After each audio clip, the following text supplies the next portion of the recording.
Good evening, everybody. Welcome to Mayor's Night Out. Before we get started, I want to thank a couple people real quick. I want to thank the 5th District. I want to thank the school principal, Mr. Tim Seaman, and his assistant, Mrs. Lori Thursby, and the wonderful staff here at Morton Elementary School for allowing us to use their facility. Thank you very much, sir. I'd also like to thank the elected officials that are in attendance. First off, Lake County Councilman Dave Ham. Thank you very much, Councilman. Hammond City Clerk Robert Golick. Thank you very much, Clerk Golick. And Hammond School Board Trustee Marilyn Jones. Thank you very much. Next, I'd like to introduce you, your 5th District Councilman, Councilman Michael Pinkert.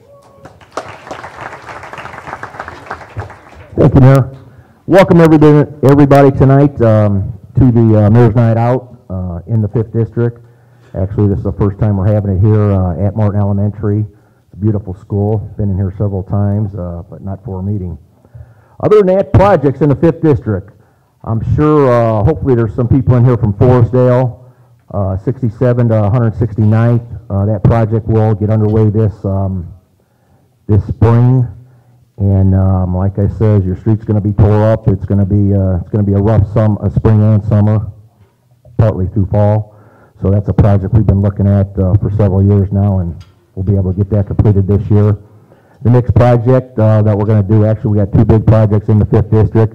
The other is the completion of River Drive, and also all the way down Northcott, and also the people over on Golfway. They've been wanting some lighting over in that area, so we're going to take care of Golfway also. So like I said, once these projects are done, it's going to pretty much clean out our funds for the year. But like I says, the projects that need to get done, and like I says, we're going to get them done. Other than that, we're going to jump into Mayor's Night Out. I'll be around after the meeting here if anybody has any questions pertaining to the 5th District, and we'll go from there. Introduce you to Mayor right now. Thank you. I'd like to introduce next Michelle Terchaney. Michelle's the moderator here at Mayor's Night Out. She runs around with a microphone, and she puts it in your face when you ask a question, not because she's being rude, and it's not because we can't hear you. It's because we are streaming live on GoHammond.tv right now, and they can't hear you unless you're in a microphone. So when she comes around and puts a microphone in your face, please understand why we're doing it. And I do want to remind you, this is streaming live, GoHammond.tv. It's archived on GoHammond TV as well, so if you want to watch it later on. If you want to experience this 2, 3, 4 times, it's on you. You could do it as many times as you want. So anyway, let's go ahead and start over here on the right-hand side, your left-hand side, and introduce the department heads. Hello, Chris Campbell, Information Technology. Steve Fowler, Recycling. Tom Jansen, Sanitation Department. Donna Muta, Hammond Parks. Kelly Kearney, Code Enforcement. Chris Cantar, City Attorney. Africa Tarver, College Bound. Beth Jacobson, Economic Development. Kurt Cook, Building. Mylon Krasinski, Port Authority. Bob Lendy, the City Controller. Tom Dabberton, Chief of Staff. Stan Desotny, City Engineer. Ron Novak, Environmental Management. Brian Poland, City Planning. Phil Talon, Planning and Development. Gary Gleason, Street Department. Sharon Daniels, Personnel. Jeff Smith, Fire Department. Scott Mitchell, Sewer Department. Ed Cruza, Hammond Water. Chris Sakalaris, Legal Aid. Alexius Barber, United Neighborhoods, Inc. Michelle Sullivan, Housing Authority. Jim Callahan, Inspections Department. Owana Miller, Community Development. Michelle Terchaney, Hammond Parks.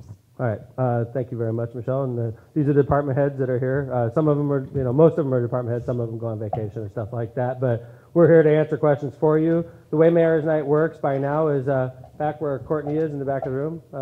We have written questions back there, and we start topics with the written questions. So let's say your topic is garbage collection or recycling collection, something like that. That would be the topic, and then we'll read off your question, do our best attempt to answer it. If you want to ask further questions on that topic, you raise your hand, even if you're not the one that asked the question. If somebody over here says, hey, I got a question about that also.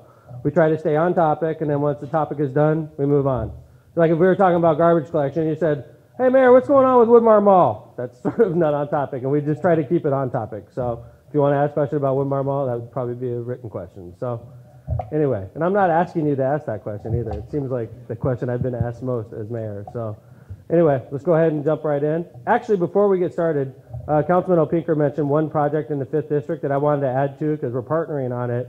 I don't know how many people are aware in here, but the 5th District, no, it's the 4th over there. It's close to the 5th District, but it's shared by the 4th and 5th Districts alike, is hosting the Cal Ripken 12-year-old World Series this year in Hammond. It's going to be in mid-August. It's going to be at the Optimus Park over there, and we've done a lot to spruce up that part of the city. Lucky for you, because that's your part of the city, Councilman Opinker and I are teaming up on a project to do decorative lighting up and down River Drive. I think we're completely refinishing River Drive, right? Infrastructure, you know, the whole thing, right? Yeah. Total rebuild. And then we're going down Northcott with ornamental lighting. With the ornamental lights and also that Golfway. On Golfway. So basically, we're trying to clean it up, make it nicer than it's been, and it's going to be, you know, making Hammond look great during the World Series, but then when it's done, it's going to make Hammond look great for years and years to come. So I think it's an honor that we get to host the World Series this year, and it's, you know, and it's going to be cleaned up a lot in that part of the city because of it. So I wanted to thank the councilman for working with us on that project as well. All right. Let's go ahead and jump into the questions, Michelle. Like I said, Mayor's Night is driven by questions, so please fill out the questions and we'll answer every one of them. Okay, our first question is future repavement of Summer Street into 165th. Okay. I'm going for a lifeline right off the bat. Stan DeStotney, Hammond City Engineer. I didn't hear the beginning of it. Summer Street, 165th. Are we doing a repaving job over there? No, not at the present time.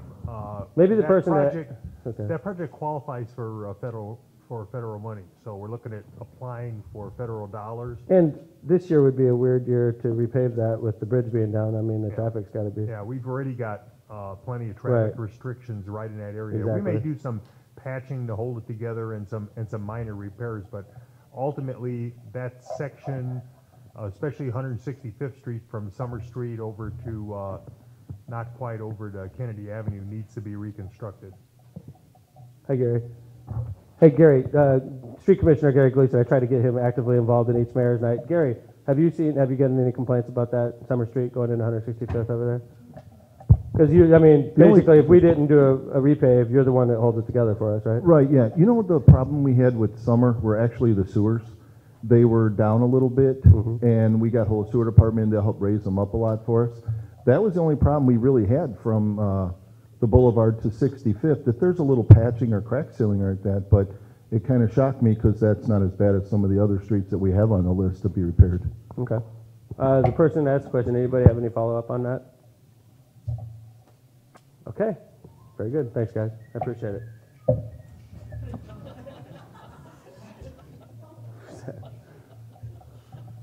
Okay. What is the proper procedure to dispose of unused medications? Hey, Steve Fowler, how's it going? I have a feeling somebody asked us to get Steve to talk, but anyway, Steve, how's it going? Actually, no. I thought about that, but Good. no, I didn't plan any questions. There are two ways.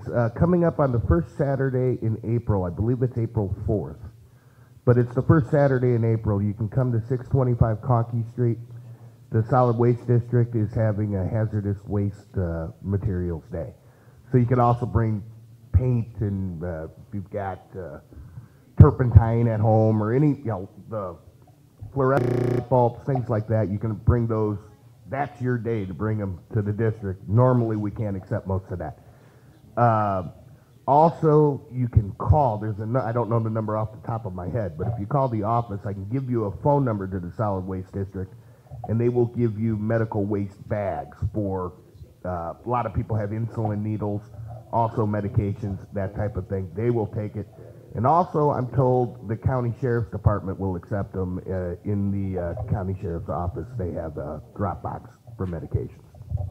All right, thank you very much. Any other follow-ups on that?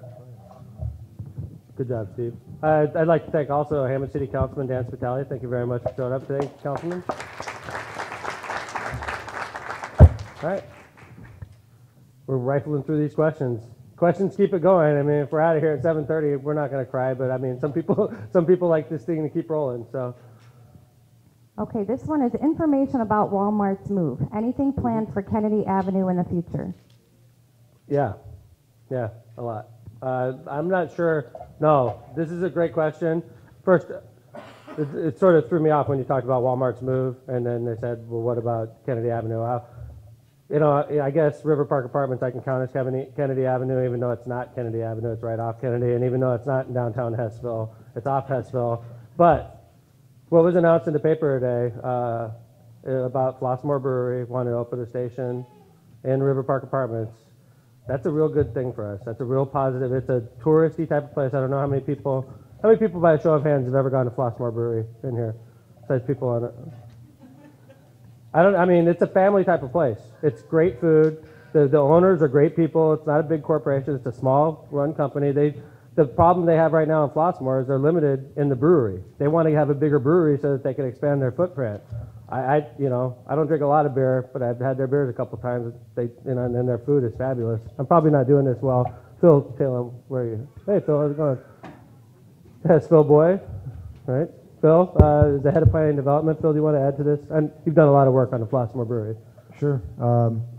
Well, a lot of people know the history of the River Park apartment site. So about a month ago, the city put a request for proposals in the newspaper to find out what serious projects, and serious being the key word because we've had a lot of conversations over the past 2 years, are going to happen at River Park. And we had 3 companies submit to the RFP. One is Flossmoor Station Restaurant and Brewery. And like the mayor said, they have a great restaurant. They're a community-style brewery restaurant. It doesn't sound like when you say a family style and it's a brewery, but if you've ever been to Three Floyds, it has a very specific demographic. It's more of kind of an edgier marketing thing that they're going for. Flossmoor Station is a community-oriented restaurant. They also have a brewery, and they are at capacity at their current location, and they want to get more of their beers out in the market, get them in liquor stores like Three Floyds has done. It's been very successful. The small brewery industry is going crazy right now. The increase every year is somewhere around 12% in sales. So they are ready. This is an expansion for them, even though it's a second location. And for us, we're going to have access to a nice restaurant, 2 owners, a family, a husband and wife that want to be part of the community, that want to help fundraise for events that are going on in the city of Hammond, that want to be involved. So we're excited about that project. We also had 2 other submittals at River Park. We had another veterinarian surgeon. It's not like anything I've seen before. The closest ones to here are in Buffalo Grove, Illinois, and Lafayette, Indiana. This is a hospital for animals. You cannot go there and walk your pet into the door and say, I'd like to see a veterinarian. You have to have a referral. They have, for animals, they have radiology, cardiology, physical therapy, acupuncture, of course, surgeries. It is a very specialized service that they offer, and the fact that they want to move it here is great for us because there's the closest, like I said, the closest is an hour and a half away. So we're very excited about that project as well. And then the last project is more of what I call, it's close to like a Mars Cheese Castle project, which you'd find in Wisconsin. And so that one, I have to read the proposal a little bit more before I have as much information as I do on the other ones. But it's exciting that we have 3 investors out there that are willing to put their money at River Park and can see a future there. So it's a good thing. Thanks, Phil. Another thing I could publicly talk about that will affect Hessville in a positive way, off Kennedy Avenue also, not on Kennedy, but it's the FOP area, the Dowling Park area, a $6 million project. Purdue Calumet is expanding their athletic facilities into Dowling Park. And the happy recipients of that, obviously Purdue Cal is excited about expanding into men's and women's soccer, men's baseball, women's softball, men's and women's tennis. It's all going to be run out of Dowling Park. And the great thing is it cements Purdue Cal to the city of Hammond, which every chance we get to cement Purdue Calumet to the city of Hammond is an opportunity we can't pass up because we want to be a college town for Purdue Calumet. It's a 10,000 student university. That's a big university. It's bigger than Notre Dame, student-wise. We need to establish Purdue Cal's presence in Hammond better, and what better way than to expand our athletic programs into one of our parks. So we're going to expand it. We're going to partner with them on building the city of Hammond's actually building the park for them. And the best part is, once they're not using the park, it's going to be available for Hammond residents. We've talked to the Hammond FOP, and hopefully we could work close with them on, working with them, because they currently use the softball field, and they have a great program in the softball field. We want to work with them so that not only will they still have their building, which is important to them, but they also have access to a softball field with turf. This is going to be a college softball facility with turf. So I think there's opportunities for the Hammond FOP. There's opportunities obviously for the citizens of Hammond. It's a great opportunity for Purdue Calumet to establish their presence even more in the city of Hammond. I think it's a great project, and it's going to bring a lot of people into the Hessville area, Kennedy Park, in the Kennedy Avenue area. There's another project that we're working on that I'm not ready to publicly unveil. It has to do with Hessville Park. It's exciting. It's a big facelift. I can't really come out and talk about details at this point, but I did want to put a teaser out there. I'm very sensitive to the Hessville. I don't live in Hessville. I live in Woodmar, but I drive through Hessville every single day. Every single day. I drive down Kennedy Avenue every single day. I just got a sandwich on Kennedy Avenue earlier today. So I'm very sensitive to Hessville, and I know there's been a lot of money pumped into certain parts of the city. That wasn't city money, like in Robertsdale. That was RDA money, and we were proud to use RDA money, and it's the only place in the city we could have used it because of its proximity to Lake Michigan. I get a lot of questions about Hessville. I get a lot of questions about even my part of the city in Woodmar. The RDA money is something we could have only used in that area, and it's done amazing things in that part of the city. It's something I'm very proud of as mayor. But when you come down to Hessville, people say, "Hey, Mayor, it's a really nice pavilion you built there in Robertsdale. What's going on in Hessville?" Totally natural for you to feel that way. You just have to understand, that wasn't casino money. That wasn't city money that built the pavilion and the bike trails and everything in Robertsdale. That was RDA money, and we were happy to get it. It was a good thing for Hammond as a whole. In this particular case, it benefited Robertsdale because of their proximity to Lake Michigan. Okay, so great question. If there's follow-ups, please. Yes, ma'am. Great question. Okay, good. That's right. That's how we started. Yes, the Walmart conversation started right after the Walmart was built in Robertsdale. A lot of people are familiar with that project. It was highly publicized, and there's a lot of development that's happening around that Walmart up north, at least in the conversation phase as well. But when we finished that Walmart, the Walmart representatives told us, as soon as we get this one up and running, we need to address the problem at the Woodmar Walmart. And of course we said, what problem at Woodmar Walmart? We know you guys are doing very well. Per square foot, they're in the top 5 in the country in sales. So they're doing very well. However, when they first moved in, Dominic's was next door, and as part of that project, they signed something saying they would not sell more than 1,000 square feet of food. And the new Walmart concept, you don't see Super Walmart anymore. That's just their concept altogether now, is Walmart wants to sell everything, including food. So they basically came to the city and said, we want to move out of Woodmar and we want to go to Cabela's, the Cabela's site. And our first instinct was, we weren't so happy about that, and I'm talking about we as there's a group of us that were working on that project, not because we didn't want to see Walmart at Cabela's, but because we were worried about the Woodmar area. Walmart is an anchor business.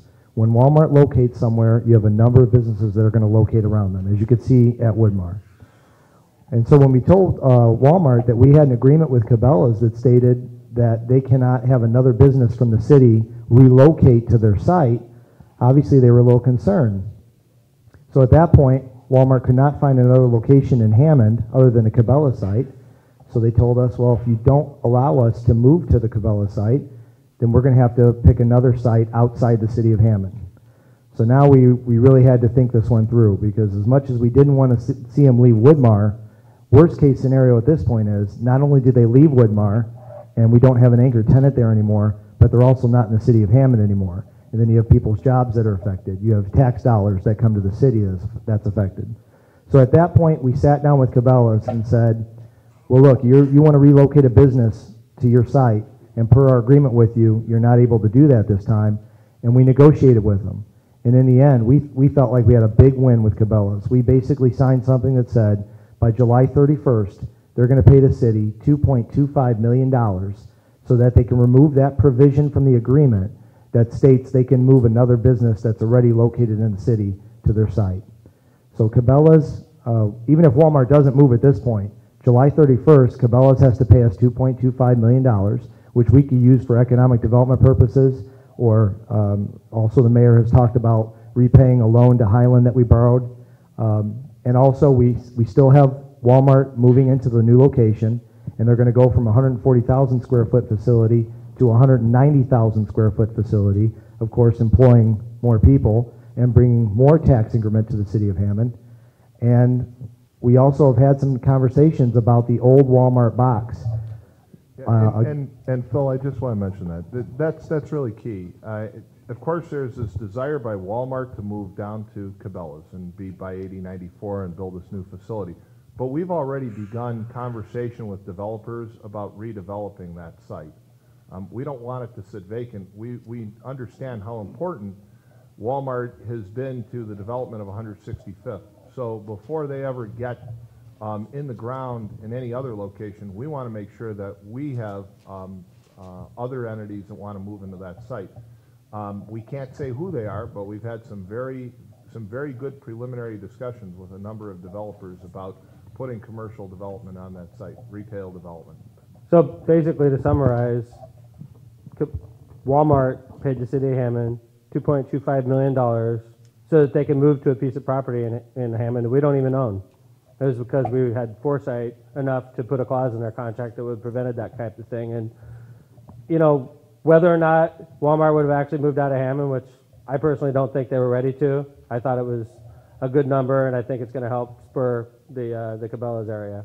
And obviously, we're still worried about what's going on at Woodmar. We have to fill that store.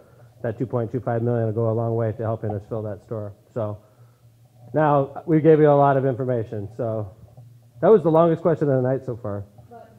Why couldn't we do better than, I'm sorry, Walmart's everywhere.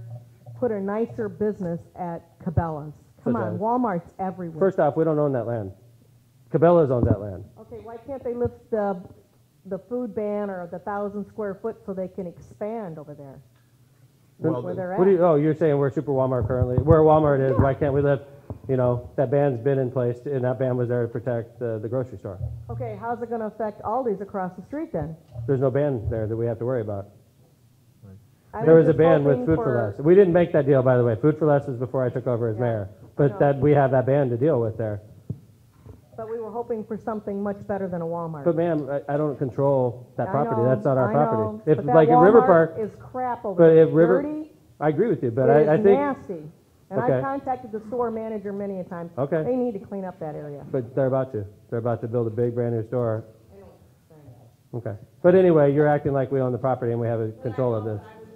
But ma'am, we don't own the property. I hope for something better going than a Walmart. A nice restaurant of some kind. I know you're I working imagine on that Kennedy they'll be. Avenue. I imagine that they're not done developing that. I don't think Super Walmart and Cabela's is going to take the entire property. What about across the street? They couldn't build it there? I don't know. But first off, we don't own that either. We can't There's control questions, you know. It's ideas out there. the River Park Apartments. We own that. Yeah. We have a lot of control. Fair to say. Yes. We own that property. That's Hammond's property, right? So if you said, Mayor, Flossmoor Brewery is not a good idea, I think you should go for something bigger, okay? Anything So I going appreciate in that, there but is we great. have the control of that property, right? Yeah. When you're talking about Cabela's property, they could put a pawn shop there. Well, they can't because we have stuff that protects us, but they could put stuff there that we don't like philosophically. We did protect the city when we made that incentive package. They cannot put a pawn shop there. That was a bad reference, okay? But we did. But what I'm saying is they could put stuff there that we don't like, but it's their property. If they get the amount of money that they're looking for, they're going to fill it. I imagine they're not done. You know. Correct. And How many outlots are left after the Super Walmart and the Cabela's? well, there's 50 acres altogether. So I would assume Walmart's, let's say it's going to take up 15 to 20, you still have 30 to 35 acres available. And the other point to bring up is when we told Cabela's that, you know, we have a provision in your agreement that said Walmart can't move there, I mean, Cabela's was very upset with us. They were not happy with the city. We were basically telling them, you know, hey, sorry, you signed the agreement. We're not going to let them move it this time. And Cabela's was telling us, look, the economy is what it is right now. There's not a lot of people knocking on their door to show up to locate at their development. However, they said if Walmart moves in next door to them, the entire 50 acres is going to be filled shortly after that. So we have to take that in consideration as well. Well, there's one more thing to add, ma'am. You know, the bottom line is that development, economic development these days, as far as the big box stores that go into locations, there's only a handful. The primary competitor is Target. They're about a mile down the road over at 8094 and Calumet Avenue, so they're not going to build there. And so, you know, there's some real limitations on who you can attract, and you need a big box store these days, as Phil mentioned, to bring in new development. Up in Robertsdale right now, there's discussions on about $30 million worth of development around that Walmart store. And Tom, and you live that's in because- Tom, you that's live in because Robertsdale, right? Yes. I mean, when we built the Super Walmart in Robertsdale, I pictured it. People from Robertsdale wouldn't go there. People from Robertsdale are still going to shop, you know, on 119th, or they're still going to shop at the Strack Van Til. What you're going to see at that Super Walmart is a lot of people from the south side of Chicago coming over to shop in Hammond because it's cheaper. That was a lot of people's initial impression. Has it turned out that way? Look, the bottom line is that I see all my neighbors over at the Walmart in Robertsdale. And by the way, I have some knowledge of the local market because I'm also president of the Whiting Robertsdale Chamber of Commerce. And the Walmart hasn't hurt local business. It's drawn a lot more people to the business. And certainly there are people coming from Illinois, but what's really interesting is the number of people that are, according to Walmart, that are coming from Highland and Griffith and Munster up to that store. And I think that's part of the reason, and you're right, there are some real challenges about this current Walmart that's on 165th.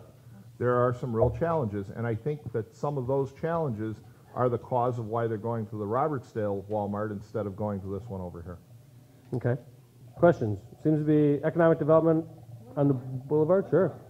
No problem. About Kennedy Avenue, are they going to try to repave that? Because it is getting so bad over there when you get off the expressway. You know, I'm on it every day. I ride it every day. Yeah, we have a project. We got a federal grant, 80% money to repave and refurbish Kennedy Avenue from 169th Street south to the Borman. That's going to happen not this year. It's going to happen next year. It's going to happen spring of 2014. We couldn't move it along faster, but we've applied every year for different streets in the city of Hammond, and we pretty much brought home money every year from NERC. Thank you. Question? But you are doing a good job bringing in business. Okay, Thank you. I've We're always trying. supported you. It's not easy. But I was just hoping for something. I understand. different. I understand. Listen, I've learned a lot about economic development. It's frustratingly slow. And, you know, some projects take years to get done. Some projects go real quick. You know, Cabela's took a year, and I thought that was a long time. You know, yeah, Cabela's was a fun year, and it took a full year, and I thought that was forever. That was a quick one. The potash deal took us a year. Yeah. Hi, Jimmy. Jimmy Lambert, Hessville, and member of the Hammonds Redevelopment Commission. Thank you very much. Thank you. Yes, I was at Walmart yesterday in North Hammond. It's an awesome store, and we need that in Hammond, and it's going to be great right off the expressway. And I tell you, you know, the question before indicated that the current Walmart is not desirable. I totally sympathize and agree. I go to the store a lot. I don't personally shop very much. I try not to anyway. But when I do, and I have gone there, it's not the most pleasant experience I've ever had. I acknowledge that. However, I think, and I've been to the Walmart in Robertsdale, it's very light, it's very big, it's very well lit, it's very nice, it's a lot different feel, doing a lot bigger numbers. You could grocery shop there and you could buy a tire. I mean, you can't do that many places in Hammond right now, so anyway. No. Yeah. Oh, sorry. Michelle, how's it going? Sorry. Next question. Is there a chance a compost company would be brought into Hammond again? Last one was at Michigan Kennedy Avenue when Dietlow was in office. No, there's no chance. Very clean answer. No, no. I enjoy my job, and I know how I lose jobs, and I know how to lose jobs, and that's a good way to lose jobs. Let me tell you, I'm going to go a step further. Apartment buildings aren't going to happen while I'm your mayor either. Promise. Okay? I know what that means. And by the way, I have no problem going on the record about apartments because I'm being sued, and I've been sued by the Apartment Association a couple times already. So, and I understand what threats we have in Hammond, and I know what apartment complexes do. You know, and maybe even if you have vigilant management, it starts off great. In time, we have a tendency to have a lot of problems at these complexes. So, you know, no, there's no way in heck I would put a compost facility in or around any part of the city, nor would I put an apartment building. That's just not in our long-range plans at all. So, Good question. I even went one further. And there's a reporter in the room, too, so it was very brave. Anyway, no discussion needed after that one. How about we do this? Chris Sakalaris, Hammond Legal Aid Clinic, how you doing? You're celebrating? 8 years. Well, we Eight- celebrated 8 years. Well, why don't you go ahead and talk more particularly? We chose to celebrate why today. Well, just to give you a little history, if you're not familiar with the clinic, we originally started as a city department back when the mayor first took over. That was November 1st. And then 4 years ago, we broke off, and we're a private 501c3, although we do get some city funding that helps us survive. Basically, when the mayor started this program 8 years ago, it was a quality of life issue. As a practicing attorney, he saw, and he knew that I knew from being on the bench, that people that came into court unrepresented in civil matters were at a distinct disadvantage. So he always felt that if we could offer these services to our citizens here in Hammond for free, that would help them. We are currently in the First Midwest Bank building in downtown Hammond on the 6th floor. And in order to qualify for our services, you have to be a resident of the city of Hammond for the last 6 months and meet the economic guidelines for your household size. The reason we're celebrating, though, this month is that we have just serviced our 3,000th customer. Why is that important? The kind of people that we see in the clinic are working poor. They have jobs. You know, there's a misnomer that people are just looking for services and they don't want to work. Our clients have jobs, and sometimes they're working 40, 50, 60 hours a week, yet they're still living below the poverty guideline. And when you're looking at a single mom that maybe needs child support, that's a quality of life issue for her. And if we can help her get that, then we've done our job at the clinic, but we've also improved her quality of life, which I've always said, and I know that the mayor subscribes to this, that goes the least of our community goes I. So when we're helping those less fortunate in our community, we're helping everyone in the community. And again, why is that important? Because every year people fight for funding. And even though that we have a legal aid clinic in the city of Hammond and there are other pro bono services throughout Lake County, there's still more need than what we can service. So Mayor and I last week, we did the numbers. And when we take that $3,000 over the 8 years that we've been open and what we've got in funding, it took us only a little less than $700 per client. Now, if any of you have ever hired a lawyer, you know that some of these cases, some we take care of 2, 3, 4 weeks. Some we've worked on for 2 years. You can never touch a private lawyer for that $700. So we're very excited about it. I know that the mayor's always been supportive of it, and we're lucky to have him here. Thank you. Thanks, Chris. Congratulations. I hear a lot of evil rumors about the Legal Aid Clinic. We have 3 attorneys and 1 staff member, correct? Correct. We've not increased in size from the very beginning.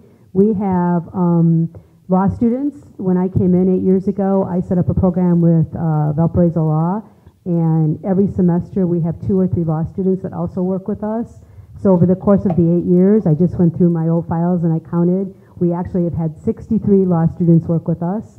And it's really kind of cool. I was telling the mayor not too long ago that one of our former law students is now a magistrate in the juvenile court in Crown Point. A lot of our law students have gone on to do public service. You know, they work for the Department of Children and Family. They work in lower paying jobs. Anyone that works in my office could make a heck of a lot more money out working privately. But, you know, we don't just talk the talk, we walk the walk. That's what Chris just said is very true. These people that are working in the Legal Aid Clinic, these are the most heartbreaking cases you're going to see.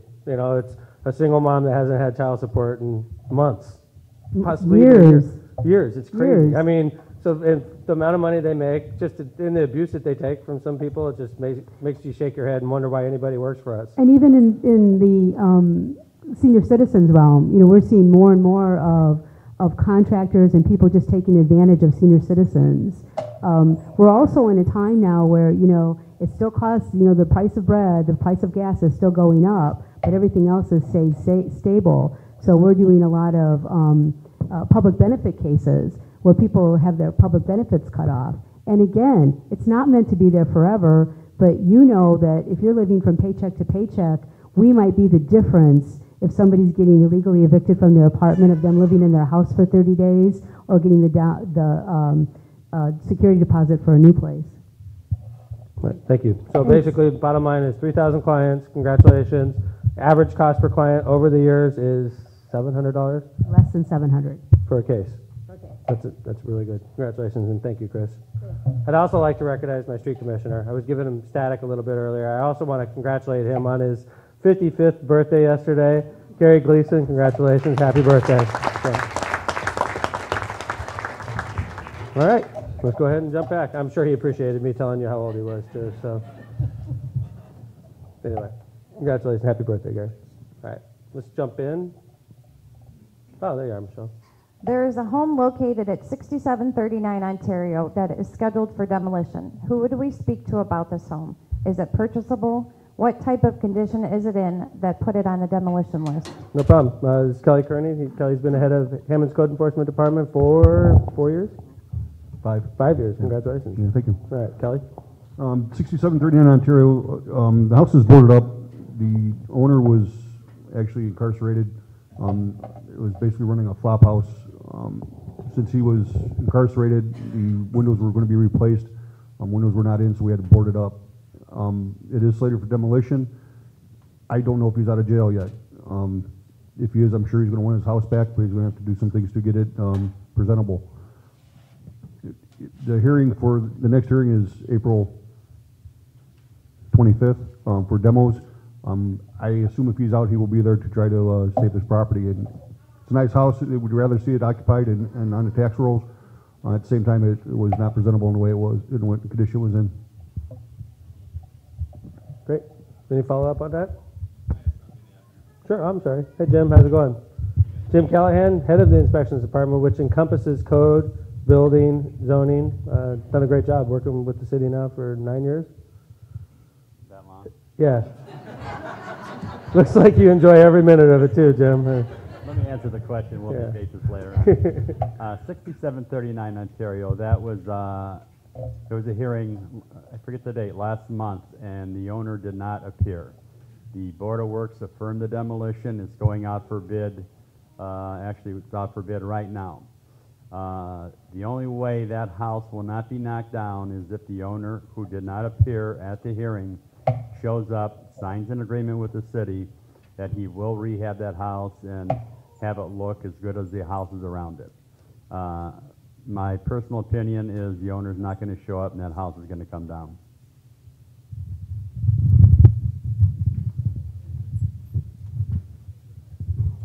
Thanks very much, Jim. Appreciate it. All right, any follow-up on that? All right, so. By the way, I want to remind you, we do take open questions, and once we run out of questions, there's really nothing to talk about. So if you do have questions, we answer every question before we go home. So we're supposed to get out of here at 8:30. Usually we finish up before that, I'll be honest with you. Usually it's closer to 8, so, you know, just giving you a heads up. The questions are at the back. Yeah, Michelle. What can be done about trains crossing Kennedy and stopping traffic for a half hour when they're not ready to get to their destination? Yep. Especially since Indianapolis is having a detour. Welcome to Hammond, right? Yeah. Trains. Well, I've learned a lot about trains since I've been your mayor, and I know one thing, as a lawyer and as your mayor, is they take precedence over any city. Trains are regulated by the federal government, and they have power of the federal government almost in every case. Police chief is a little bit late here. All right, who wants to speak up for the Hammond Police Department? Take the question. Oh, thank you. Attorney Chris Cantar. Speaking of great lawyers, thank you, Chris. A train is not supposed to block an intersection for more than 10 minutes. If it is more than 10 minutes, a person who is sitting there at the intersection can call the police, and the police can ticket the trains. The problem is the city of Hammond does not handle those tickets. It's handled by the Lake County Prosecutor's Office. Chris, could you tell the story about when we took over and we had hundreds of cases pending? Yeah, I think we had 1,500 cases pending in the Lake County Prosecutor's So Office. that's 1,500 different times a train was stopped in Hessville or other parts of the city, but mostly Hessville. For more than 10 minutes. Mhm. In one case, the guy got out of the train and went to that subway over there. But it's a And very he- good. It's a very good subway, though. I Yeah, mean, no, I know. But he almost got beat up by the people in traffic when he was yeah. coming They out. gave him front of the line privileges. That's the good news. So. But the prosecutor's office chose to settle all those cases for, I think it was $15 a piece for a fine, and the train It happily was paid insulting. I think it was like, wasn't that the one where they got like radar detectors or something ridiculous? They give them toy trains, or it was something. It was It was before our ridiculous, time. and it's out of our hands. Once we write the citation, it goes to the Lake County prosecutor. No offense to Bernie, but he bundles all these cases up into hundreds or thousands, and it's like a class action settlement with all the cases. So it's like one settlement, and it's usually not very favorable to us, and we're the ones that have to live with it. It's frustrating. And I guarantee you, when the officers, Hammond police officers out there, they go out there and they do their job, and then they feel like they were let down. You know, officer, can you go out there and cite this train that's blocking traffic in Hessville? I imagine what they're thinking. Okay, I'm going to go out there, I'm going to write a ticket, and these guys are going to settle it, and I'm going to get a new belt for my uniform or something, right? I can imagine that's frustrating, and I know it's frustrating for you. I was stopped by 2 trains today in Hessville. 2 trains, I got the double whammy. They were moving, thankfully. But that's, I hate to say part of our life, but it is, because Hammond is an intersection of a lot of train lines. We know that. We're vigilant, as vigilant as you can be, but it's very frustrating, as Attorney Cantor indicated. There was an attempt several years back to create an ordinance that was more restrictive. However, the federal court struck it down and said that only state law could regulate trains. We could not regulate them by ordinance. In addition, Dillinger used to not rob banks in Hammond because he didn't want to get caught by a train. So there are good things about this. But I can tell you, I remember I had a meeting early on when I was mayor, and it was over the issue, it's particularly in Hessville, when the train stops right by Scott School, and maybe parents are driving their kids to school, and the kids get scared. They're going to be late to school, and the train's at a dead stop, so the parents are like, okay, go. And they would basically climb over a train, even though it's not moving. So we had a meeting with the trains, and it was like a summit, and the trains show up, all the rail lines show up. We're there with attorneys, and everybody's there. And I remember, and I was a new mayor then. This is years ago. I remember, to me, it was incredible that they were sort of pompous. The railroads, they were just like here we are dealing with a lowly mayor again, like they didn't respect us in the slightest bit. They look at us like we're peons. And it's frustrating because this is a real life situation. And it's hard for me to represent you when you look at these railroads and they laugh at you because the law is on their side. Is that a fair statement, Chris? So all I can tell you is the only tool we have is to ask our Hammond police officers to go out there every time a train stops or blocks an intersection for more than 10 minutes and cite them. And just appreciate the fact that they do that. That's really all we could do at this point. Clerk Golick, how you doing?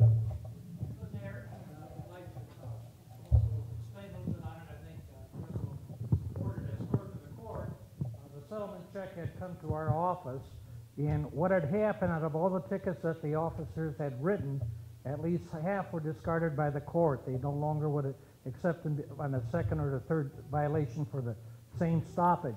But I think the amount came to like a $100,000 check that I was to receive, which I did receive from the railroad. And Hammond got $6,500 out of the $100,000, and the rest went to the state of Indiana. And that's for hundreds and thousands of hours that these police officers stayed at the gates and were writing tickets. So it's just a horrible situation. I agree with you, Clerk for Golick. us that live out here. I agree with you, Clerk Golick. Totally agree with you. I mean, when you look at it, a Hammond police officer stops and tickets a train. At the end of the day, we probably get a dollar. And, I'm sure that frustrates them, but it's all we could do. But let me tell you, when you sit with these, the leaders of these rail lines, they sort of laugh at you. I think if I was a governor or a congressman, they wouldn't laugh at you, but as a mayor, we don't scare them in the slightest bit, and it's frustrating. And obviously, the prosecutor's office is going to do what they do with these types of issues. Maybe, Prosecutor Carter doesn't understand how serious of an issue this is in Hammond. I know he lives down south, and, trains aren't as much of an issue down there, but this is a real-life issue in Hammond, Indiana. And I remember it like Clerk Golick remembers it. It was insulting how little we got at the end of the day. So, any further issues on trains? Real-life issue in Hessville and other parts of the city. It looks like we got a couple. Michelle? How you doing, sir? Okay, my name is Lau Mendez. That was actually my question, but I was wondering, could something be done where they have a waiting zone until they're ready to get to their destination?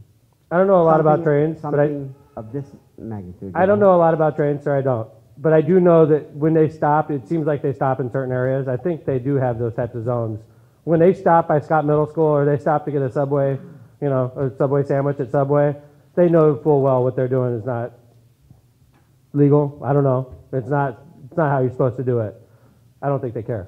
Why? Because they know even if we cite them, it's a minor slap on the wrist. They're pompous. They are. But I don't know a lot about how trains operate, but I do know when they stop, they usually stop in areas where they're not going to be blocking any crossings. So is there anything that could be done at the state level? No, not really. Federal level. Federal? Yeah. I mean, it's a tough situation. Trains, and that's something as mayor that surprised me too. They stomp on us. That's only because it's a big economic impact for everybody. Well, we think about the rail lines have been here going back to the 1800s, and the law was established back in the 1800s to encourage expansion in America. And a lot of these laws are probably somewhat original. Is that true, Chris? Or help me out.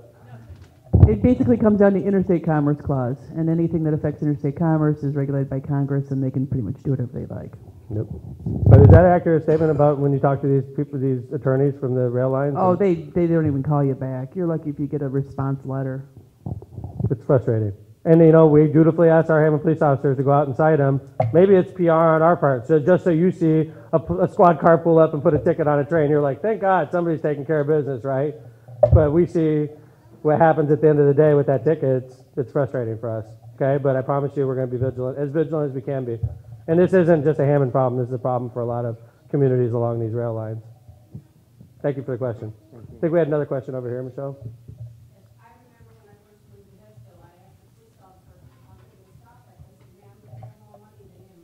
They do have more money than Hammond does, okay? Michelle missed the whole question. Now the audience is never going to hear that pearl. So thank you, Jimmy. Any other questions on rail lines? All right. Let's move on. Actually, you know what? I'm going to interrupt real quick here. I want to introduce Alexius Barber. Alexius runs a not-for-profit that works with the city of Hammond called United Neighborhoods, Inc. Wow. No pressure. You got the applause and everything on it. Thank you. Alexius has a project going in the Parish View complex right off Parish. You want to talk about it? Sure. Thanks for the opportunity. With United Neighborhoods, Inc., we're located in the downtown Hammond area. For those that do not know where we're located, 5209 Holman Avenue in the Hammond Innovation Center. And we're the non-for-profit housing development organization for the city of Hammond. And we have two types of housing offerings. We have low to moderate income, but the project I'm going to talk about tonight is our new construction in Parish View. Parish View is located just, I think, a little bit south, of the UPS subdivision, the UPS facility right there off of Parish Avenue in Hessville. Currently, there's 28 lots that has been subdivided there. 11 are built on, and there's 17 lots remaining.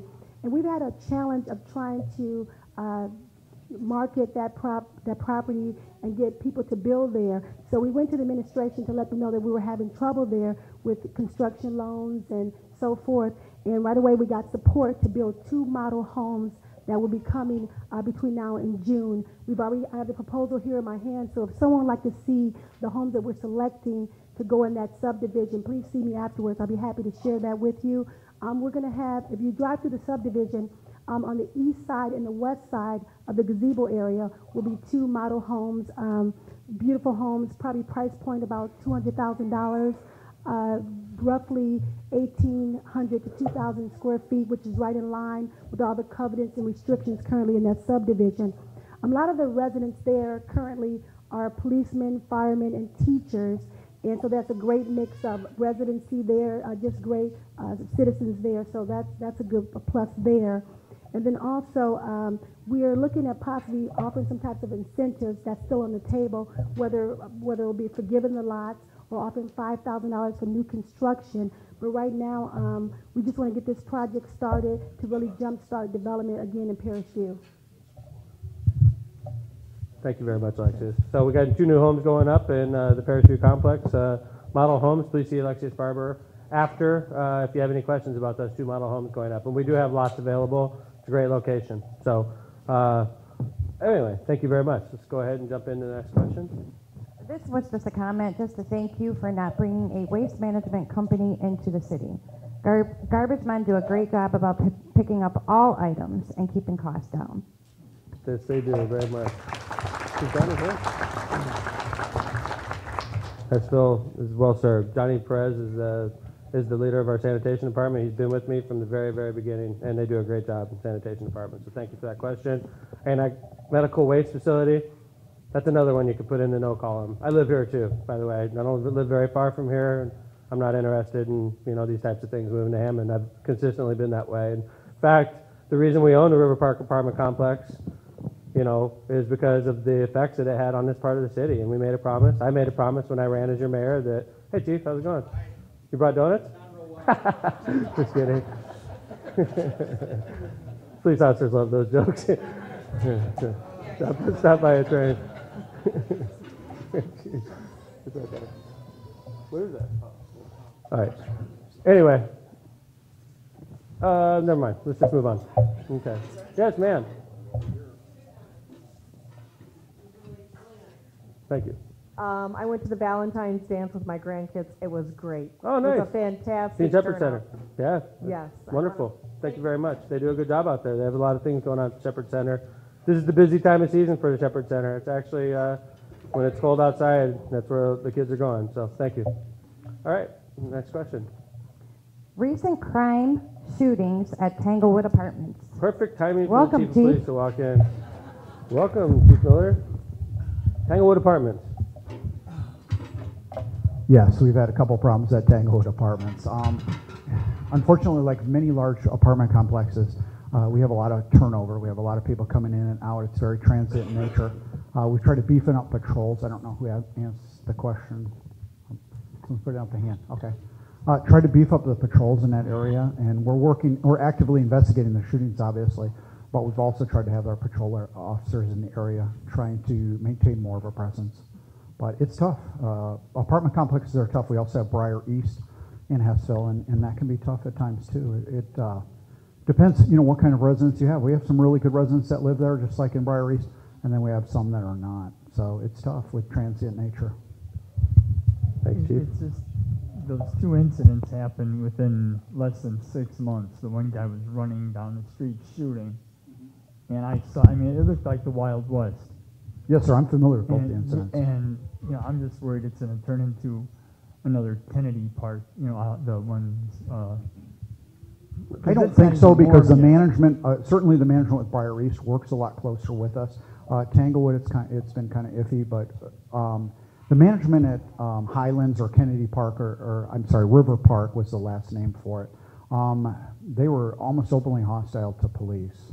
We went in there actually to drop off surveys to survey the residents with what kind of problems you have in your apartment complex, and a manager threatened to charge us with criminal trespass. So, that was the kind of relationship that we had with them. It just wasn't very positive. So we have a better relationship with both those management companies, and I'm sure we can come to some kind of resolution. When we find, especially in Briar East, if we find someone that's been habitually involved in crimes, we give them a name and they do evict. They're pretty quick with it. So I'll follow up with you if you want to stick after me, and I'll talk with you, and we can talk about some of the specifics. Thanks, Chief. And I can tell you also, I'm sorry. I apologize for being late. It's Sorry. okay. I'm in the middle of a PowerPoint presentation. I get a call from Scott Holbrook, and he says, "Where are you?" I'm like, "Okay, I'll play your silly game. Where am I?" You're supposed to be at Mayor's Night Out. Thank you, Officer Holbrook, very much. Thank you very much, Scott, wherever you are. Those officers are always coming for each other. So, anyway, I also want to let you know that I live not very far from Tanglewood Apartments. I have a very good friend of mine that lives literally houses away from Tanglewood Apartments. I'm not interested in seeing, we watch them closer, and I apologize about the incident. And for us to tell you that the crime trends in Hammond have been going in the right direction doesn't matter to you right now because you saw something that was horrible. Okay? So, we don't brag about stats. We try not to, all right? I just want you to know I don't live far from you, okay? And I get it. I got friends that live close by, so, all right? Sorry, all right. All right, crime is always a touchy subject, but let's talk. We're here. Mr. Swiger, how you doing?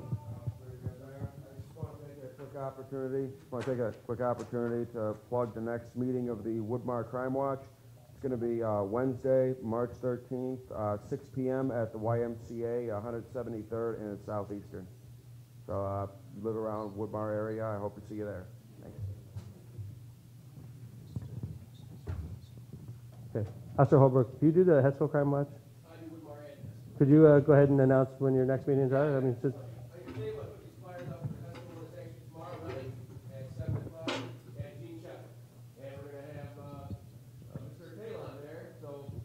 again, talk about economic development. He's going to be there tomorrow speaking at our meeting.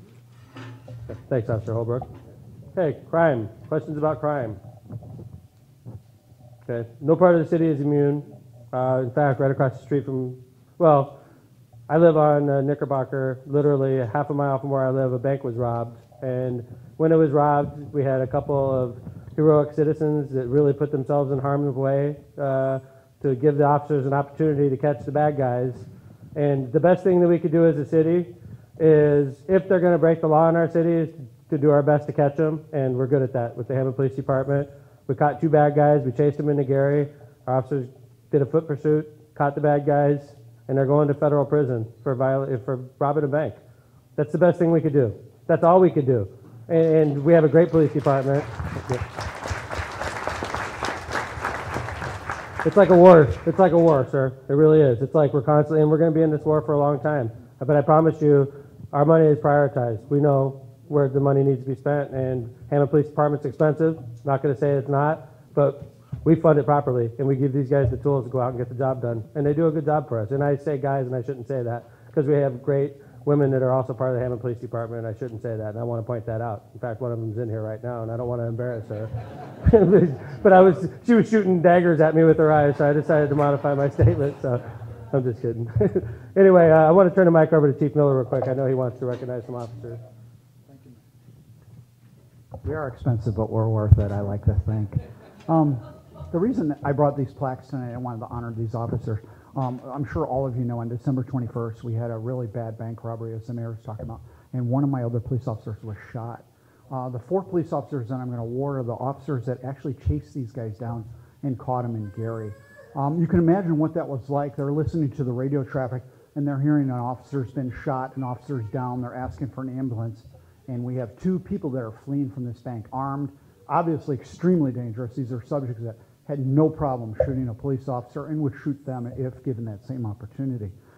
Shortly after it was given out, a civilian kind of followed the bank robbers and gave a description of the car, and Officer Dominic Stabolito overheard the traffic, and he started patrolling the streets diligently looking for this car, and he runs into it right away. Turns around and gets in behind it, and the chase begins. And Officer Ortiz, Officer Kelly Mickey, and Officer DeBoer all chased this subject into Hessville until the guy's car gave out. It was actually Mom's car they used to do the armed robbery, and they burned up Mom's car, and it ground to a halt. One of them got out and immediately surrendered. I think he thought the game was over, but the other one, you're looking at a guy who's armed and shot a police officer, takes off on foot, and these officers tracked him down and caught him. And I'm proud, A, that they caught him. They took him without incident. You can imagine how my police officers felt after one of them had been taken down, and yet these guys and girls acted extremely professionally, took this guy down without any injury to him or them, and these 2 will be standing trial in federal court. So I'd like to ask each one of the police officers to come up when I announce their names. He's out of the box. Sorry I wasn't more prepared. Like I said, today's just been one of those days. The first one is for Officer Juan Ortiz. Officer Ortiz has only been with our police department about 14 months or 15 months, and he's already getting a plaque for fantastic service. He's a great cop. I'm lucky to have him, and I'd like you to give him a round of applause, please. Officer Ortiz.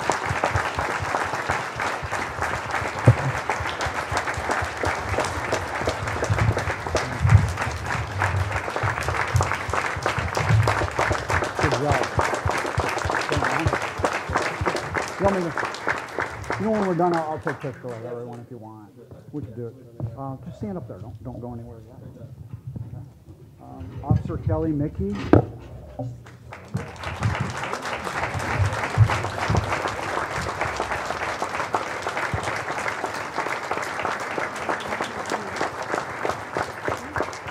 Congratulations. Okay. Officer Dominic Stabolito.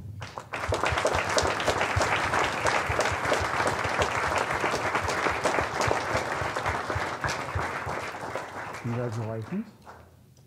And last, Officer David DeBoer.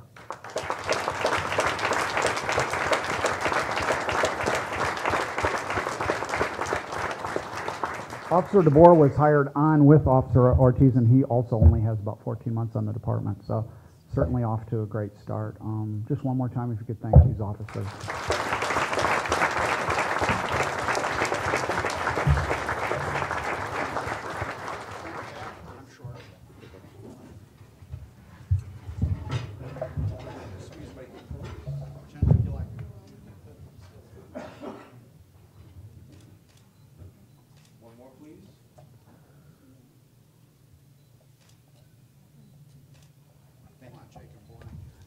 Congratulations, you guys. Best thing we could do is when they commit crimes in Hammond is to catch them, and these guys do a great job. Congratulations to the Hammond Police Department.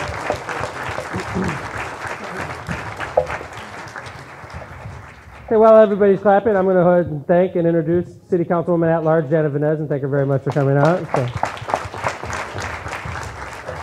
All right, let's go ahead and jump into the next question. Can a homeowner be prosecuted for shooting an intruder? Questions like these, I go straight to my legal advisor, Trish Cantar. I mean, everything depends on the circumstances. You can't say, hey, come here, I'll give you 20 bucks, and then shoot the guy. In Indiana, a person has a right to self-defense, and Indiana is what they call a no-retreat state. So if you're in your home, you do not have to run out the back door to get away from an intruder. Somebody comes into your home with the intent of doing something wrong. I'm not talking about like the NIPSCO guy, but if a person comes into your home with the intention of committing a forcible felony, you do have the right to defend yourself with reasonable force. And what is reasonable, of course, depends on the facts and circumstances. If it's, an old blind man with a cane who wandered into the wrong house, reasonable force might just be turned in the other direction and send him back out. If it's an intruder in the middle of the night, you do have the right to defend yourself. Thanks, Chris. Chief? How many of you heard you should drag the person in and shove a steak knife in their hand? How many of you heard that? Please don't ever do that. Our detectives are very bright, and we would figure that out quickly. What Ms. Cantor said is absolutely correct. It has to be inside your home. You cannot use self-defense or use a weapon or deadly force to stop a property crime. I mean, if someone's stealing your car, it doesn't give you the right to shoot them. And the reason I bring that up because we've had that happen a couple times. But if someone is actually breaking into your house, especially in the middle of the night, you can probably guess they're not out collecting for the Red Cross. And you are allowed to use force to defend yourself or your family. Thanks, Chief. All right, moving right along. I was going to update you. How many questions we got left, Michelle? 2, and they are pretty much for Chief Miller. Look at that. Chief Miller came at the right time. But that's one more reminder. We did 3 calls. This is the 3rd call. If there's no other questions after we run out, we have to all go home, and that's fine with a lot of people. But I did want to remind everybody, the city had been involved in litigation with the city of Chicago Heights over water rates that we were going to charge that we are going to charge the city of Chicago Heights. It was months of litigation, a lot of appearances in Indianapolis, a couple appearances in South Bend, a lot of meeting with attorneys, a lot of newspaper coverage. But at the end of the day, I'm very happy to report that the city of Chicago Heights agreed to all terms that we provided to them initially, and they agreed to settle both lawsuits against the city. This has already been put out in the media. I just wanted to remind you that these two cases that were filed against the city of Hammond are in the process of being dismissed as we speak. One of them in federal court that was in South Bend federal court. The other one was before the Indiana Utility Regulatory Commission. We're very happy to have both of these cases off the books. More importantly, in the city of Hammond, this is another source of revenue that had been untapped for many, many years. Chicago Heights had a 30-year deal with the city, and they were getting water from Hammond at 70 cents? 57.5 cents. Over the last 30 years? Yes. I'm stealing all your thunder, I'm sorry. You had the microphone ready to go. What? Am I doing all right? You're perfect. Ed is the head of the Hammond Water Department. And, if you have questions about the water department, I would encourage you to ask Ed. He loves the microphone a lot. So, but basically, we were selling water to Chicago Heights at 57.5 cents per 1,000 gallons.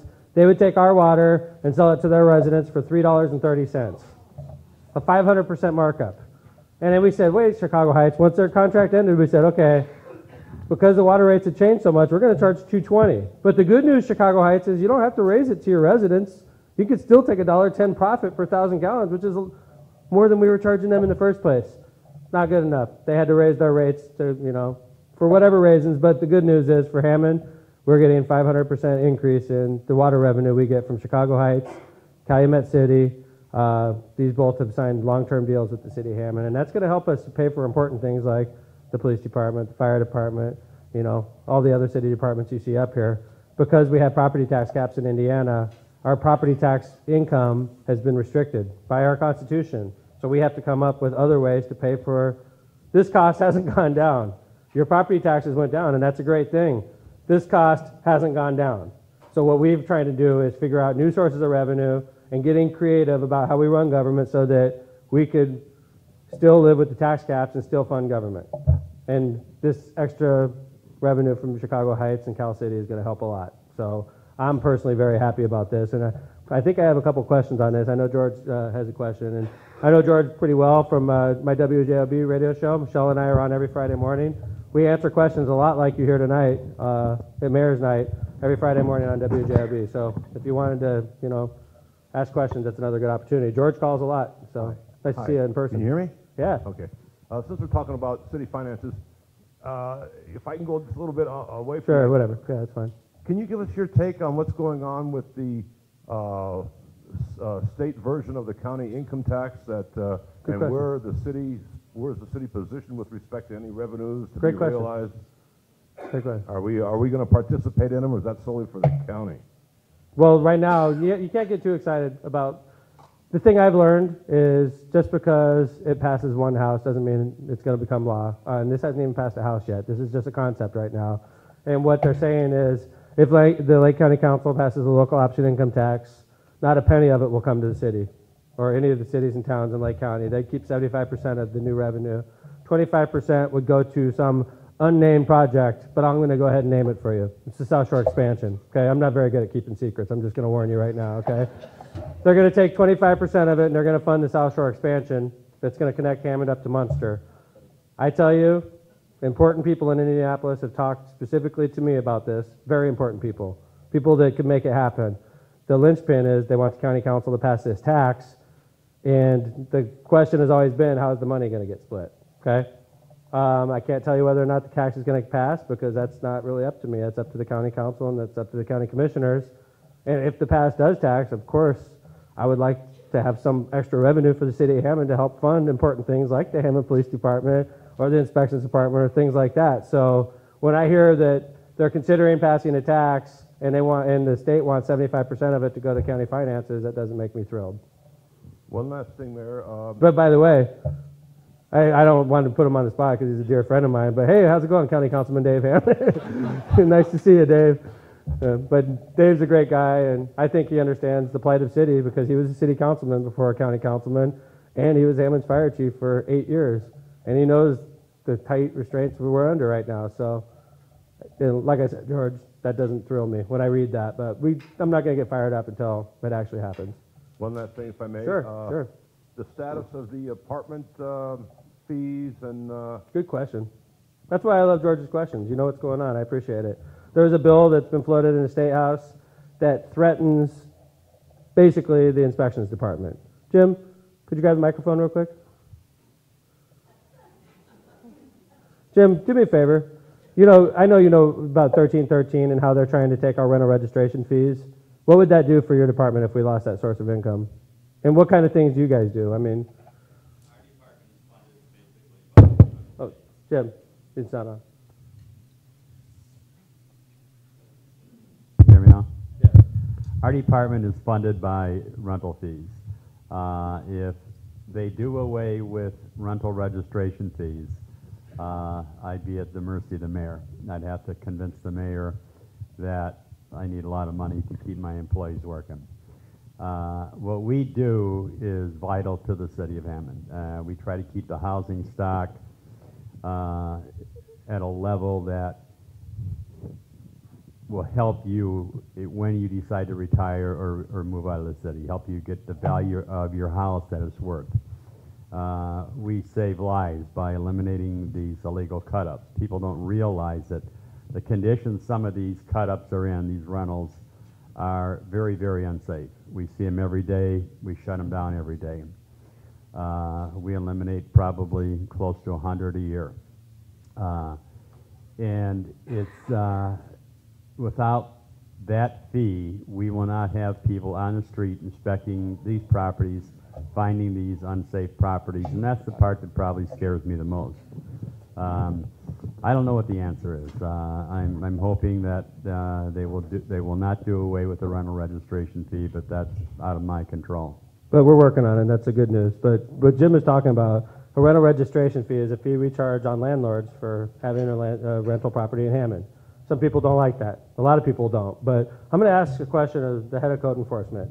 Code enforcement's the policing agency that goes around and cites people for problems. Let's say you have a broken front window and you just haven't fixed it, or your front door is falling off of its hinges. This code enforcement, or your grass is 4 feet long. Your garbage is flowing all over the place. Kelly Kearney, you've been in this department now 5 years, according to you. In the last 5 years, how often do you have a code violation of a homeowner-occupied home? Rarely.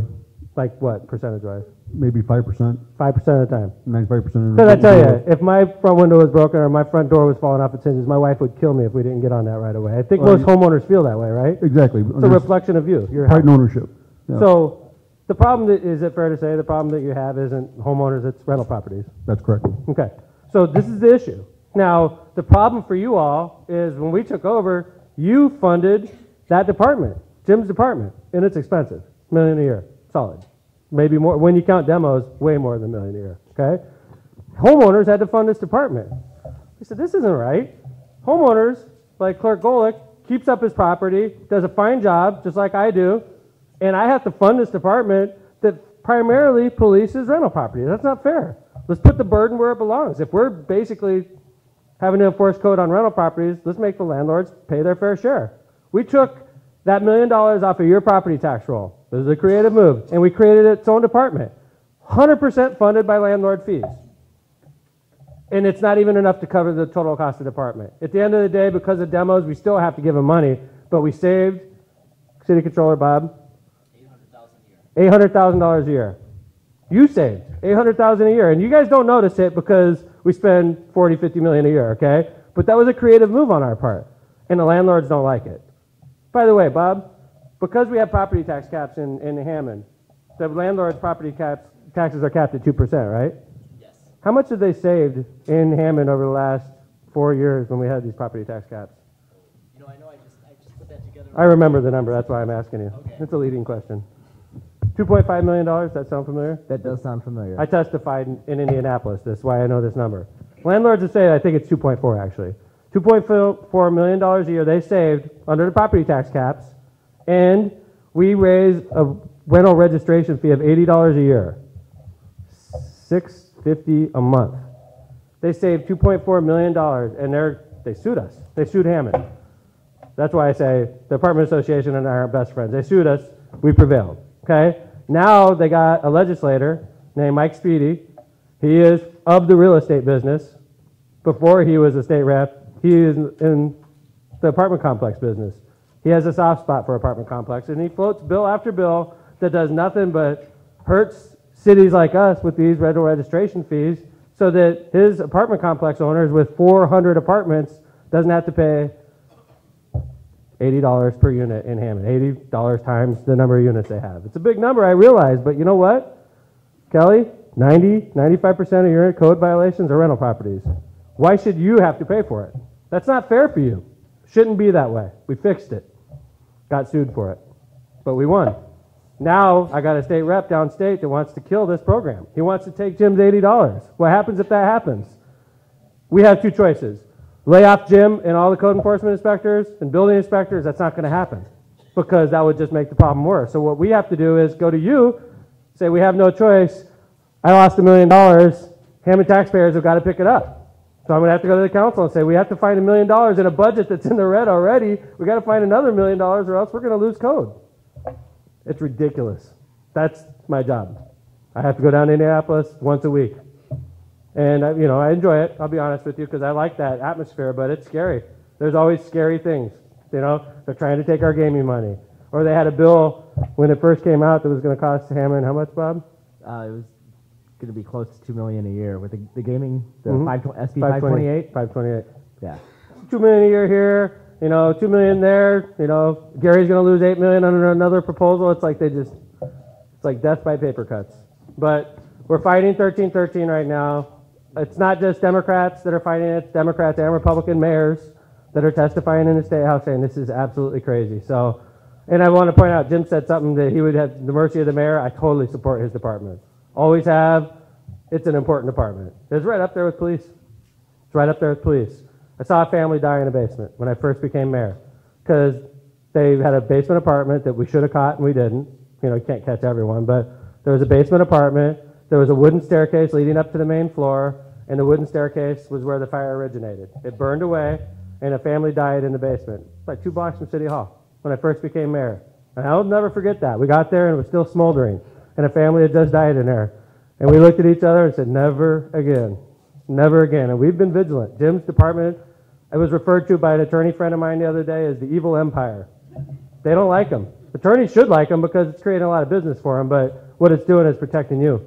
It's protecting Hammond homeowners, and it's a major problem. This is the biggest threat to our city is our housing stock. And these unscrupulous landlords that come over and cut up a grand old house and make it a 3-unit apartment instead of one big family house. That is the major threat in our city. It's just as important as crime. No offense to any of the police officers in the audience, because that's the most important thing.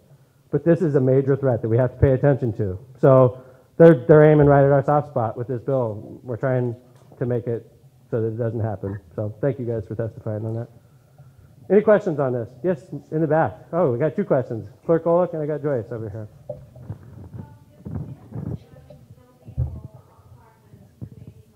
And someone does die, could he be held criminally liable? Landline.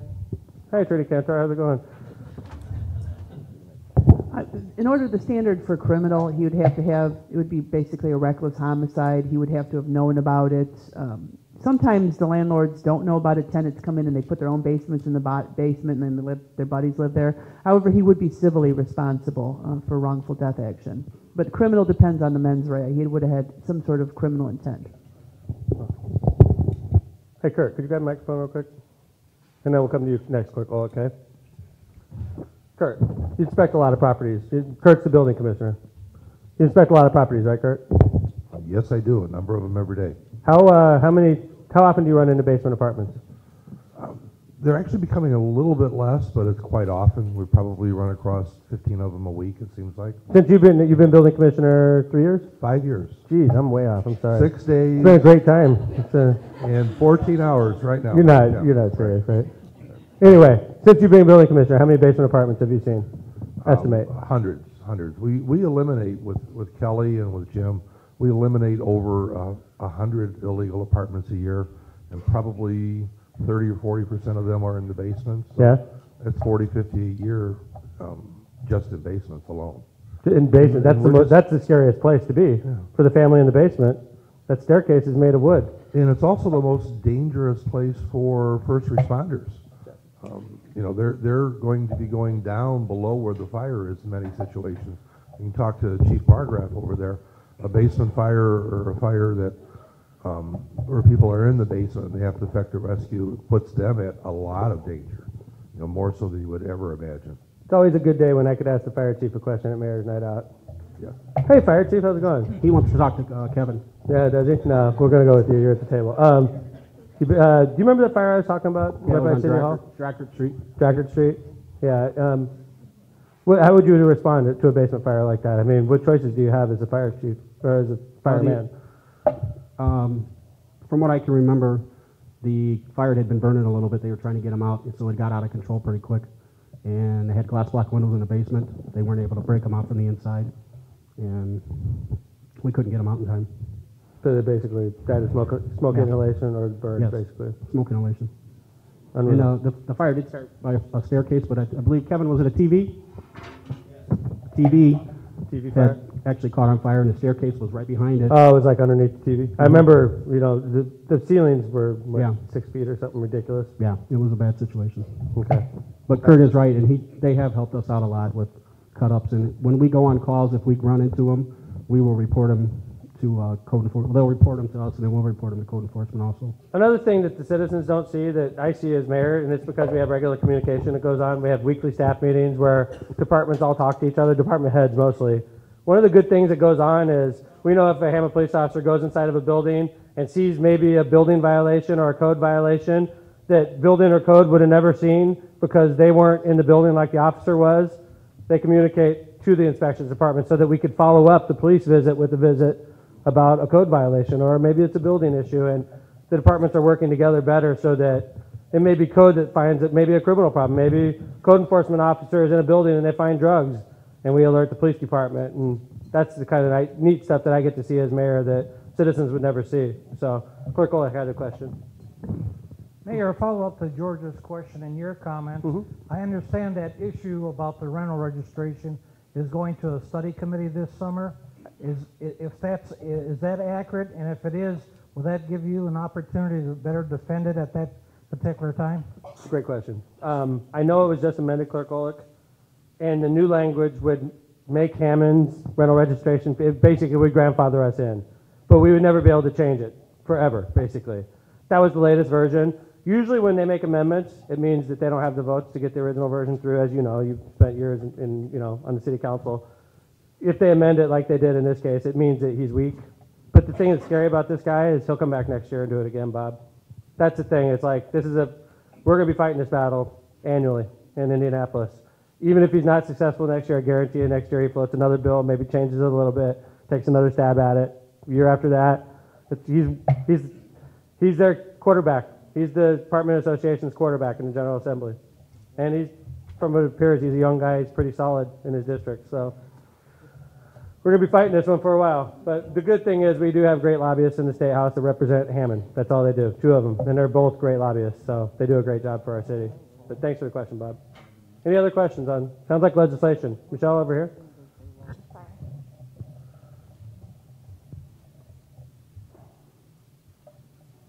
I like how the questions are on each side of the room each time.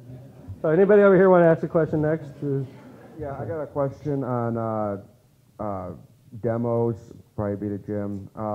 When a property is demolished, what happens to the ownership status of that property? Does that property remain to its original owner, or is there a type of annexation that takes place? Go ahead. Why don't we have Attorney Cantor answer the legal question? Yeah, Chris, thank you. I was afraid of what Jim was going to say, actually. Hi, Mike. All right, here's the scenario. Most of the properties that we do demolition on are bank-owned properties. There's a rare case here and there where there's an elderly person who dies without any heirs or any family who cares about the property, and it just basically kind of falls into a black hole of non-ownership. Most of them are owned by banks. What happens when we send the bank a notice saying that they have to repair the property? They do one of 2 things. They abandon their mortgage, and they basically say, fine, we disclaim, we don't want to have the mortgage anymore, go after the original property owner, the lender. Or the other thing they do is they don't show up, nothing happens, and then they now own a vacant lot with a lien upon it. And then maybe years later down the road, we'll get paid for that lien when somebody wishes to purchase the property, develop the property. But it does remain in the original bank holder's hands. In some cases, however, the properties go up on commissioner's tax sale, and the city is able to acquire them through commissioner's tax sale. So we do pick up parcels down the road if there is no party paying taxes on them. So it's, there's various options. We do occasionally get them. Sometimes the owners or the banks wish to deed them over to the city. Unfortunately, we don't take them unless we have a use for them, because we got to cut the grass then. We have a lot of grass to cut in Hammond. So we do pick them up here and there. If anybody is interested in a property that's been demolished, I can check the file and see what bank does hold it, and sometimes they will be willing to sell it or turn it over to another party. Thanks, Chris. Appreciate it. Okay, we have, appears that we have 2 questions left, and they're both very long questions. So I'm going to ask Michelle to work with the person that wrote the question and sort of summarize so we don't have to read off a long question. So let's go ahead and jump into the first one. And we'll just try to get the gist of where we're going, and we'll answer it. I think it was a reciprocity issue, the first one? Yes, this one is out-of-state license plates. Great. Let's, I'm going to just hand the microphone right off to Chief Miller, because we have a very active system about how we approach this issue, and a lot of it has to do with schools, so this is a great question. Chief? Huge problem brought up to us in every single Mayor's Night Out and every single Crime Watch. So we've actually assigned 2 officers strictly to do reciprocity. If afterwards, if you'll give me the addresses that where it's a problem, I'll be more than glad to get on it. We'll have guys out there tomorrow morning looking at the cars. So, go ahead, sir. The thing is this, sir, is that I live right down the street here in Marshall, and I've been here over 20 years, and just you could see all the out-of-state license plates, particularly Illinois, right here at this school picking up children. Now, all this excise taxes goes to the county, I believe, and then it's distributed as far as for fire protection, police protection, libraries. Correct. So all these cheaters are using our services, and they're not paying their dues. We do 2 major stings. We do one in the fall and one in the spring. The first one's in the fall after the first 60 days. For every school, right, Chief? Yes, sir. Every single school. Middle, high, and elementary. And then these officers that I just appointed to that job, they go around every afternoon, and they also do reciprocity stings when they see a car that has license plates that are not from our state. Unfortunately, most of the people that you see dropping off children, if they have an Illinois plate and they're dropping them off right in the front circle, they're probably a relative or someone else because they've gotten smart. They won't drop them off right in front of the school. They'll drop them off 3 blocks away. My house, right. Or they'll drop them off in an alley. Another thing is all your apartment complexes. The apartment complexes, we also do stings in the fall and the spring. The same thing we do every single apartment complex. We go out at 3 o'clock in the morning. They red tag all the cars 3 o'clock because we figure everyone's home by then. And then we come back also at very early crack of dawn 60 days later, and we tow every car that hasn't been changed.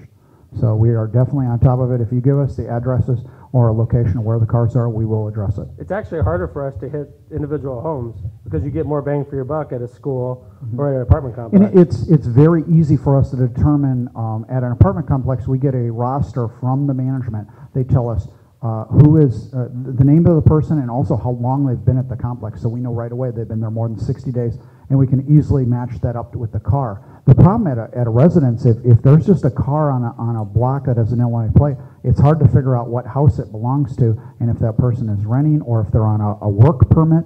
We have a lot of people that came, 10,000 workers for BP, and they're all on work permits, and we're not allowed to cite them because they're legally allowed to keep the plate from their home state. If they're a Purdue student or a student at a college, if they're a full-time student, they don't have to change over their plates also. So there's a lot of different loopholes they can use also. The number one issue, the complaint issue that I have as mayor, and any mayor for Hammond, because of that disparity between Hammond and Illinois.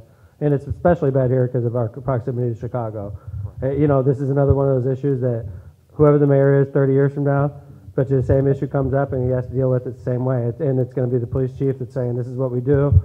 It's really all we could do, sir. And, you know, we get one batch of people to get the Indiana plate, and a whole new batch comes in, and they have Illinois plates also. It's just constant vigilance. If we catch them at the school gives them the choice to either pay tuition or they actually disenroll the child. And I have seen them do that in many cases. Okay, great question. Does anybody else have a reciprocity? Like I said, very common question. I get it on the radio show all the time. This is something I appreciate you bringing up. And it's frustrating. I live here too, you know. I see the same things you see. It's frustrating. You know, I drive by O'Bannon School every day, and that's another one of the schools where you have that type of problem. And Chief Miller's correct. You'll have somebody drop their kid off 3 or 4 blocks away, and it'll be, you know, 0 degrees outside, and they don't even care.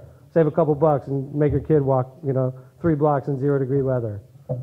Like, and what kind of signal are you sending to your kids? All that. It's frustrating, but we're on it, sir. And then please, if you do have a specific address, maybe it's your neighbor, that's the kind of thing we could hit easy. You know, if it's a specific home, we need your help with those. We get the apartment complexes, we get the schools. The individual homes are called in. Kelly, you get a lot of those at code enforcement? Absolutely. And you guys do a lot of those policing, right? Absolutely. You do mostly the individual homes, is that fair? That's correct. Okay. Thank you for bringing it up. And if anybody has homes that they know and you don't feel comfortable going public, we're totally anonymous.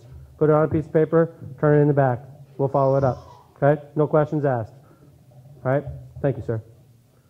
All right. One more question. Okay, the next one is drug deals in the 6900 block alley of Osborne and Lindbergh. That's by my house. What's going on If you would come up afterwards, we could talk about it, and you can give me a little more description. I don't want to talk about addresses or any kind of descriptions or names, obviously, in a public forum. Right. And in fact, we probably shouldn't even put the person on camera. because this is on Go Hammond TV, and if you were my neighbor and you were calling it in, I'd be sort of nervous and mad. So we're going to keep you off TV, and we'll deal with you after, off camera, if you don't mind.